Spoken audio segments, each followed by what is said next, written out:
Who wins that Jake Paul Ben Askren fight? I'm going to go with Jake Paul. Yeah, I'm going to go with him. I just think he's got to produce something good because of all the shit he talks.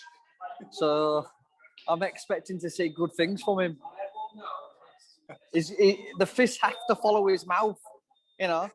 Otherwise, he's going to be a laughing stock, which I don't believe he wants to be. So I'm going with Jake Paul for a good win. I think Jake Paul wins that fight. I think he's too big, he's too strong.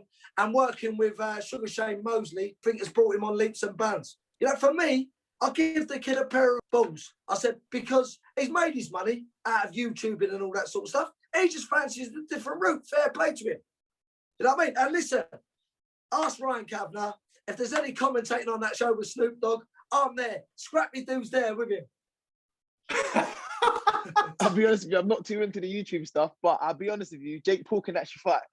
He can actually fight. I think he might knock out Ben Askren as well. The way he knocked out Nate Robinson last time was a little bit amusing to me, even though I know I don't laugh at boxers getting knocked out, but because the YouTubers giving it a go, it was a bit funny.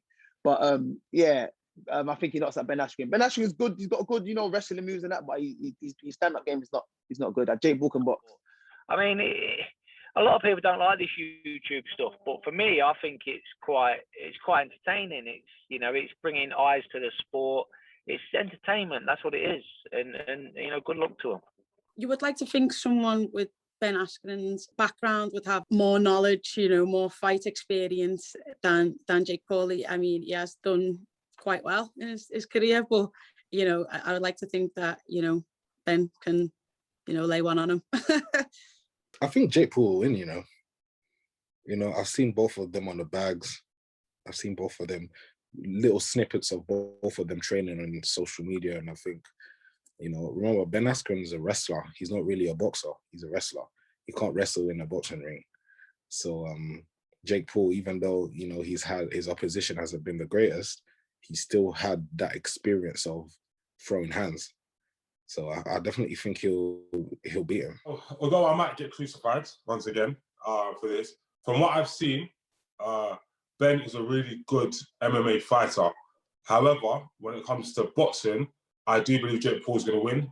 From what I've watched of Jake Paul, obviously, he throws with a lot of good intent with his shots, which makes him very dangerous. He's obviously training, so he'll be fit.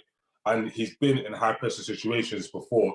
Although it might not be against world-class fighters, to headline a bill, to box against someone who, if you lose, your YouTube career or whatever is going to take a hit, he's dealt with pressure. So I believe he should actually come out on top. And I personally believe by KO. Ben is a really good fighter in MMA, but I feel in terms of boxing, his arms are a bit short. I don't want to say any. It's not a discredit to him at all. I would never fight him in MMA. But if you talk about boxing, I believe that Jake Paul's going to have what it takes to come out on top. I do believe that Jake Paul wins, and he wins well. Whether he gets Ben Askren out there inside the distance will be interesting, because I think there'll be a lot of pride there. But like I say, Jake Paul can fight. He can fight. And like I say, people have their opinions. And listen, people will get, professional boxers, they work their whole career. They don't get a fraction of what those get paid and stuff. That's true, but that's the world we live in right now. Huge social media followings. And I always say you've got to look at the positives. You've got to look at, there is some fighters who get on those cards, it gets them work. So you've got to try and take the positives from it. And there's always the question of, if just a fraction of that audience stays and comes boxing fans, then great.